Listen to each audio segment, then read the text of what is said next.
truly spontaneous. I don't even know if anybody will come on live, as it's way the middle of the night in the US. Um, it's midday in Israel. I woke up late because I was up late with classes and interviews yesterday. I am doing this because I just feel I feel pushed. I feel I have no choice. I didn't even take time to be very clear about how I want to present, how I want to say and explain what I have to explain. So let me start with this.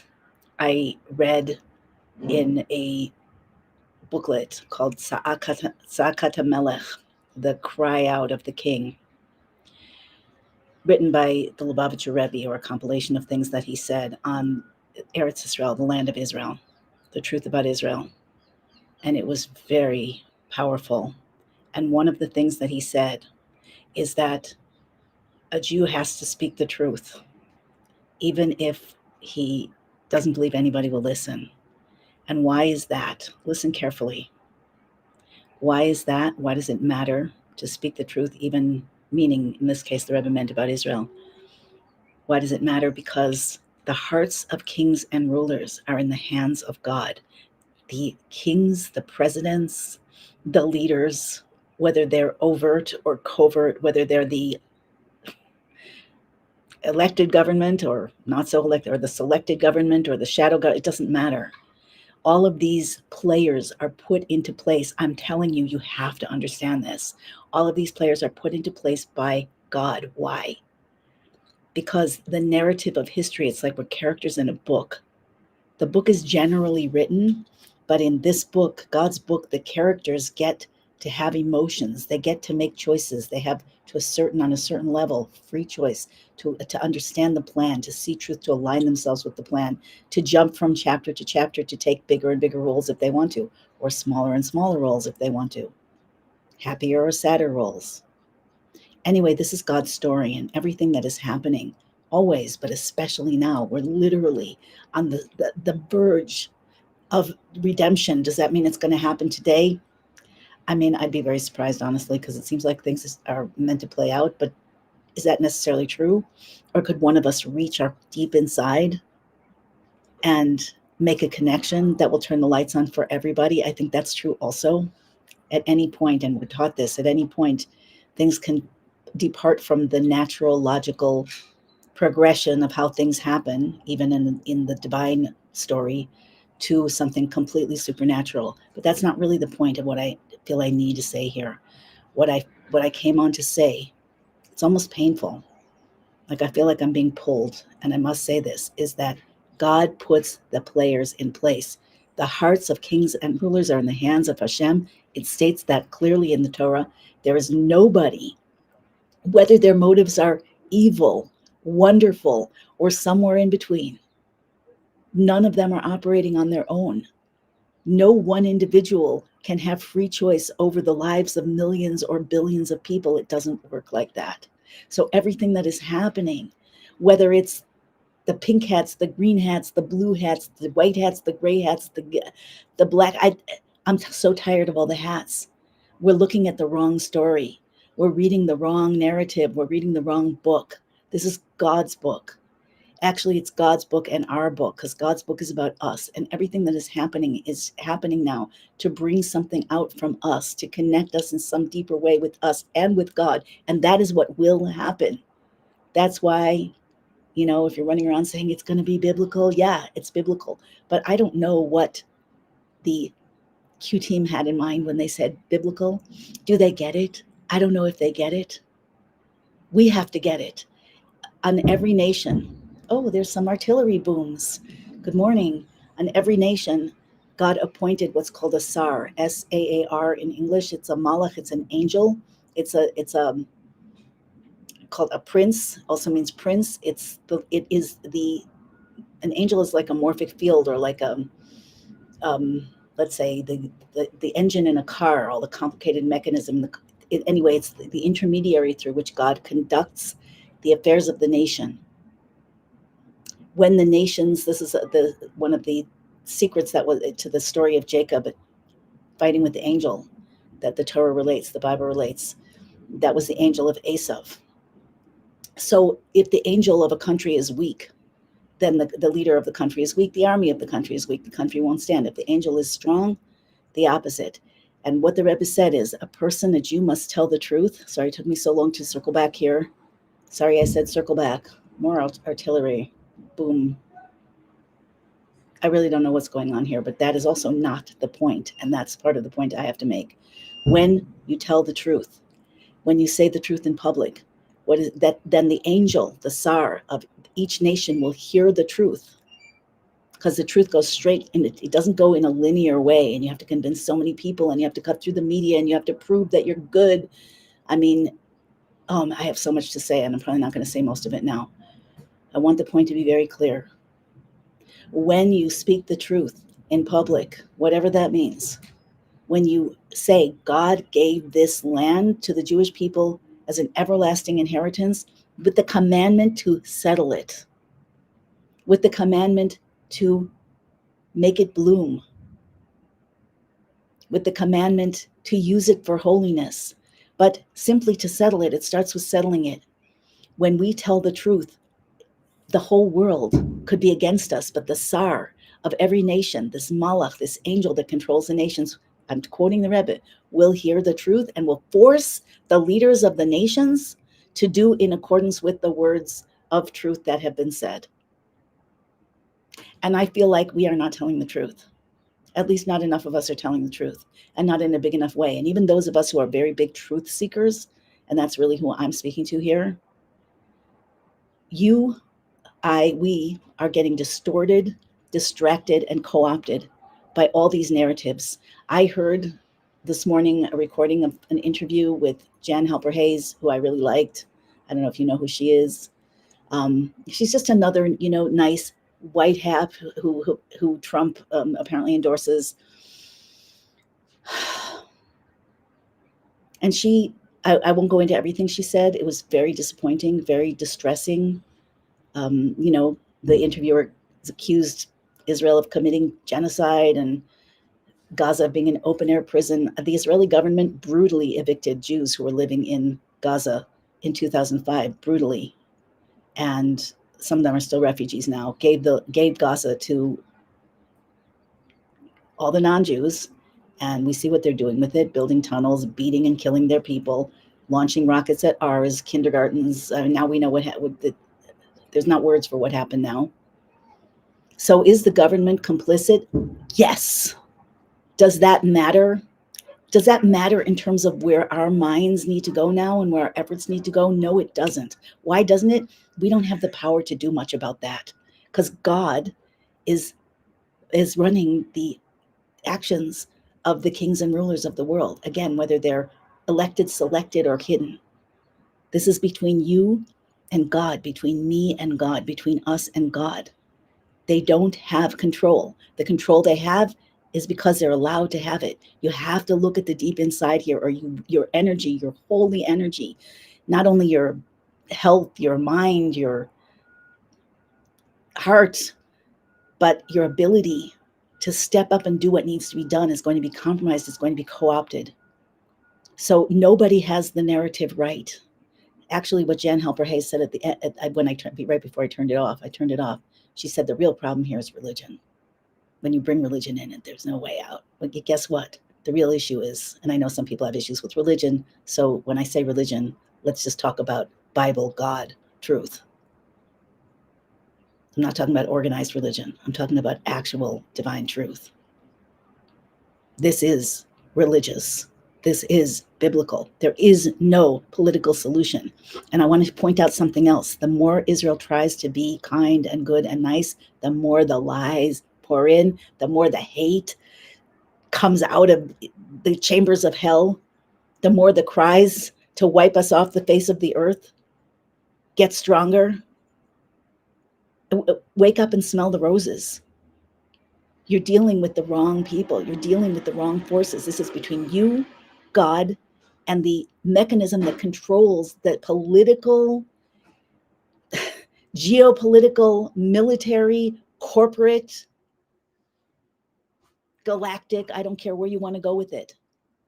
None of it is operating on its own. It is all designed to bring something out of you, out of me, out of us, out of human beings. Which human beings? Let's start with the ones who care. We're the ones who are getting sidetracked. Oh, is Zionism different from Jews, different from Zionists? That's a little bit complicated. Like every single effing thing they say. Why? Because most Jews who live in Israel would call themselves Zionist. They aren't yet aware that there are people who started the Zionist movement and people who might be pushing on that political, on that shadow, whatever, in that shadowy realm. So when you meaning to do good, start to call out the differences between Jews and Zionists, you're actually condemning the Jews. You're actually adding to the narrative and the negativity. I just read something yesterday. The Rebbe said, if Israel's a state of Jews, I'm not a Zionist. If it's a Jewish state, I'm a Zionist. Zionism, in its pure sense, I'm not a Zionist on political sense in any way whatsoever. But what is it? It is the call for the Jews to return to Zion. This is Zion, Sion in Hebrew. Let's get it straight. Stop being pulled into the political. They are even if there are good ones, I don't even know. But let's say there's some really good ones. Either they don't know the truth or they're not telling you the truth, or they don't care about the truth from the biblical perspective. If somebody who is, let's say, good can say that religion is the problem in the Middle East, how did we get here? Because we are not recognizing our role. We are not boom. There's booms out there. We're not recognizing our role. We are meant to be a light unto the nations. We cannot do that if we don't have the lights on inside of ourselves. We cannot have the lights on inside of ourselves if we don't know the truth. And we cannot know the truth if we don't look at what the Torah says, if we don't listen to what the tzaddikim say. The Rebbe has told us all of this way, way, way in advance. And believe me, he called out the government, although who imagined how dark it actually is. But, not everything was shared with us, but it was plain and obvious. Plain and obvious. Nevertheless, he supported the army. You know what the army in Israel is made out of? Oh, that genocidal army, man. It's made out of our kids and the young husbands and fathers that left their homes with no husbands and fathers for now, left their farms with no one to pick the produce. There are calls coming out for people to come help, the 72-year-old farmer that lost all of his workers. Maybe some of them were connected with they're left with fewer people using Palestinian workers because we realize that a lot of them want to kill us. But they're farms that cannot harvest their produce because half the country, I don't know if it's half, if it's more than half, whatever, of the young males and some of the young females are stationed on bases. They're not all in Gaza. They're stationed all over the place. They're just waiting for the last 5 weeks. It's extremely disruptive. There are no jobs. The economy is suffering. Why? Because no one wants to let us live. And maybe that includes the government. Who cares? What can you do about that? Why is God orchestrating things in this way? Why is God not just allowing this to happen? Why is this the plan? Let's start looking at what the real plan is. The real plan is that we need to wake up, that God gave the land of Israel to the Jewish people as an everlasting inheritance, gave us the opportunity to come back and settle this place. The Rebbe never said that everybody should come to Israel prior to Mashiach. I don't know at what point, I don't know at what point that changes. It depends on where you can do the most good. But there are, theoretically anyway, I looked it up, between 6 and 7 million Jews here now, more than there have been ever. And that means that the Shekhinah is back in the land of Israel. And when Israel is settled, when it's embraced by its inhabitants, this tiny little dot in the global map. Yes, and I know we don't know what the globe really looks like, but this tiny little dot, we know what Israel looks like, and it's a point. It's a point if you would try to mark it on the world. This tiny little dot has to be settled by the Jewish people who understand that God needs that.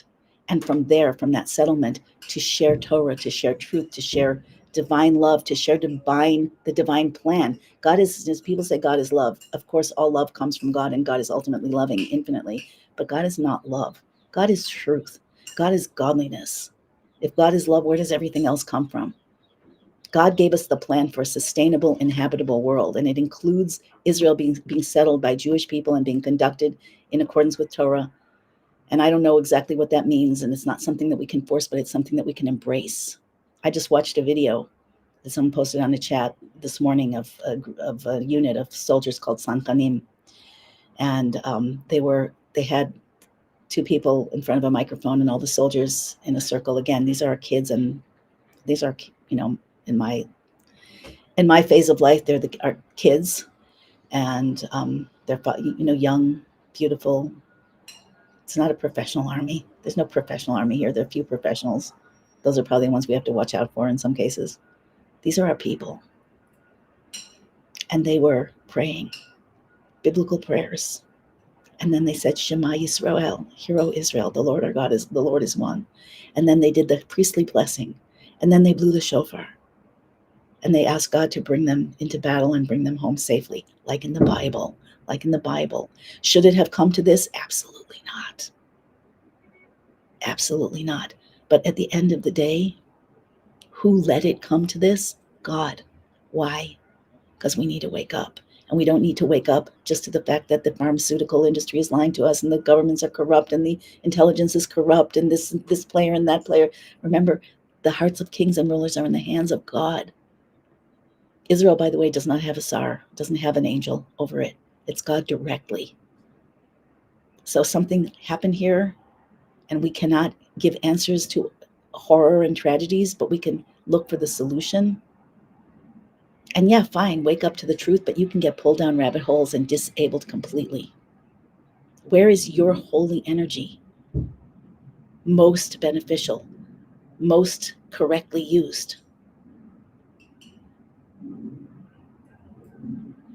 Is it in finding out more about the corruption, getting more statistics on how many people have maybe died because of, you know what, the thing in the arm? Is it in distinguishing between Zionists and Jews, or this politician or that, or who's in the trilateral commission? Is that where your energy is used, or is that, think about it.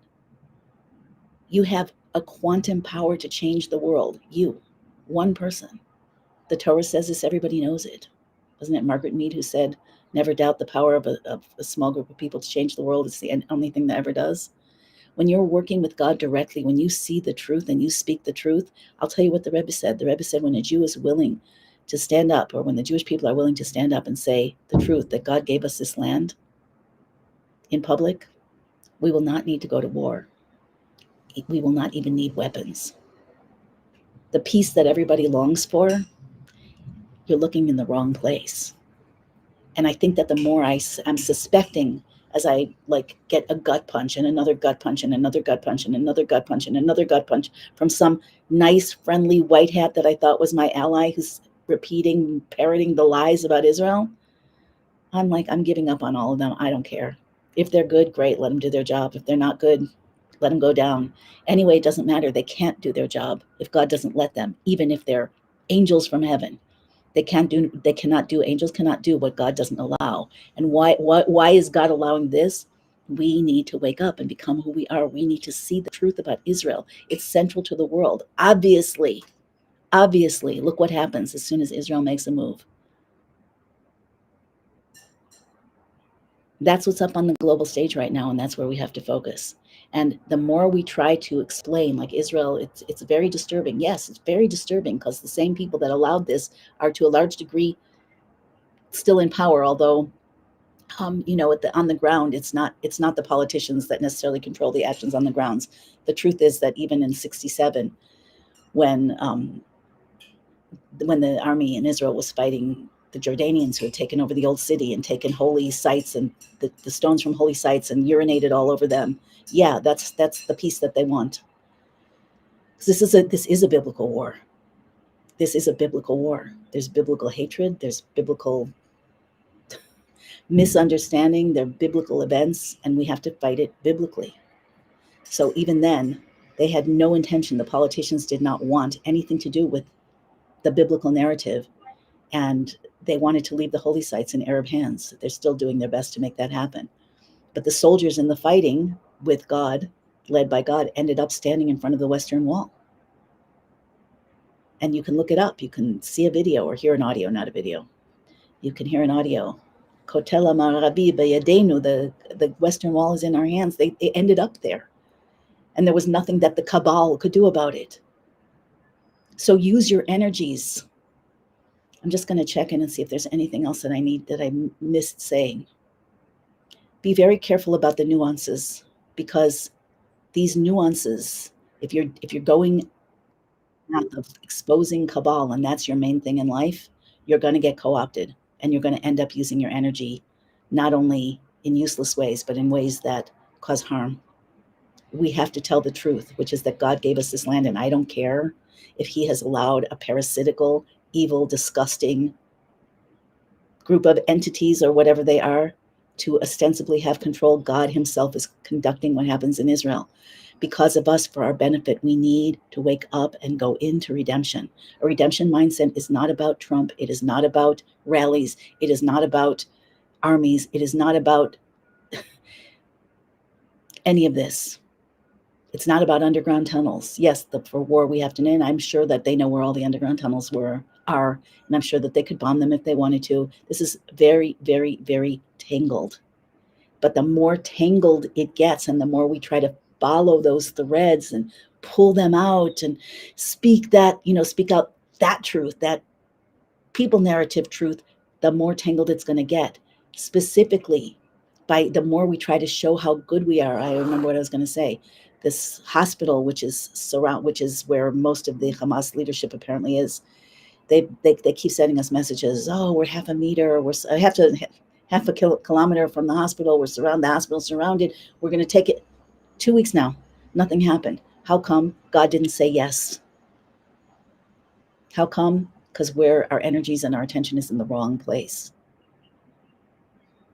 I want to get it back to very simple. It's very simple. Nothing is happening other than what God needs for the narrative. No, God doesn't want evil. He doesn't want suffering, but he needs us to wake up. We're divine beings. You have to connect to this on the deepest level, because that's where it is happening. It's not happening anywhere else. You can have the most evil person in the world with galactic armies behind him, and if God says, sorry, buddy, nothing's going to happen. Otherwise, you have the most, the little David against the Goliath, which Israel sometimes compared to the David. And nothing will stop the victory. The Maccabees, Hanukkah's coming up. We have to look at the themes, because this is biblical. There is no other way to see it and to be in truth and to be effective. No other way. We're promised miracles and wonders, but we need to look for the miracles and wonders. So yes, Israel is co-opted. Israel is brainwashed. Israel, like every other place, maybe more so. Israel is infested by parasitical entities that have practically taken down the body. But if you want to be on the side of good, you have to look at the truth about Israel. And the truth about Israel is that the people of Israel are alive and beautiful, even if brainwashed, and they're waking up. And tragically, it took something like this to create the wake up, but it doesn't have to stay coming from this painful side. We can give our energies, we can give our prayers, we can see the beautiful blossoming and the uprising, the soldiers that are out there, even if they're being misled in some cases, who knows what's happening, but they are fighting for God. In the Bible's full of wars, right? Oh, they went here and they had that war, and Moses lifted up his hands and conquer this nation, wipe them all out, or you didn't wipe them all out, or don't conquer this nation, just don't go through their land. This is all an educational training and transmission of a process, and a transmission of divine power, and awakening to our own divine power. And I'm going to repeat again what the Rebbe said. If we are willing to stand up and say the truth, he also said that God gave us this land. He also said to settle the land. We've been prevented from settling the land by our own government, and whoever they work with. I mean, it's not our government. There's only one government in the world, right? It's just one corrupt entity that's got its tentacles everywhere, but Israel's the most prized. Why? Because when things are conducted properly in Israel, with or without the will of the government, I'm going to say, when things are conducted by the people properly in Israel, there's going to be peace in the world. There's no question about it. And when they're not, to the degree that they're not, there's going to be chaos in the world. And we can all see that coming. So I'm speaking to you, whoever you are. I know I don't have very many people on live right now, but I hope that plenty of people will see the replay. If you think this is important, pass it on. I hope it's coherent. One simple message. Yes, so many things are going on. Yes, so many lies. Yes, perfidy, treachery. Yes. Don't get stuck in that story. It's going to disable you. Your soul came down and keeps coming down, because the soul keeps coming down at every moment, going back up, coming back down. Your soul came down to fight this war for God. And that's all it is. And you have to see the truth from the lens of the Torah. Any person or entity or group that you connect to that's not directly coming from here is going to be connecting you to some lies. And if by some miracle they don't, and I can't believe that they won't, your energy is going to be fizzled out in something futile. Because if it's not directly about what God wants from us right now, it's futile. And your soul's not here for your efforts to be futile. So that's basically what I want to say. If you have any questions, come on my calls. I'm doing 2 calls today with Rabbi Nir Manusi at 6:30 Israel time, 11:30 a.m. Eastern time, on how we can prevent world war through the Torah. And then at 2 Eastern, 9 p.m. Israel time, I'm tired, Rabbi Reuven Wolf, who will be talking about how to accelerate the Geula in miraculous ways. You can come on and ask questions. You can email me if you want, or actually post underneath the video with your questions. I'll try to speak to them. But this is just the one and only most important thing that we have to know. Everything that happens in the universe is between you and God. Between you and God. Nobody else has any power. That's the literal truth. And that is what we have to get into ourselves, into our brain wiring, and into our thoughts, speech, and action. That's what we have to share with the world. That will take down evil. Like, did you see Lord of the Rings? As soon as the ring was destroyed, all the dark forces, including Sauron, they just all faded. They all fell, melted into nothingness. So it's not the cabal that needs to be fought against. It's the false narratives. It's the lies that go against God. That's what needs to be fought against. And as soon as that happens, everything, including the cabal, including the parasites, it's all going to go. And nobody else can do that but you. Okay, that's my message for this morning.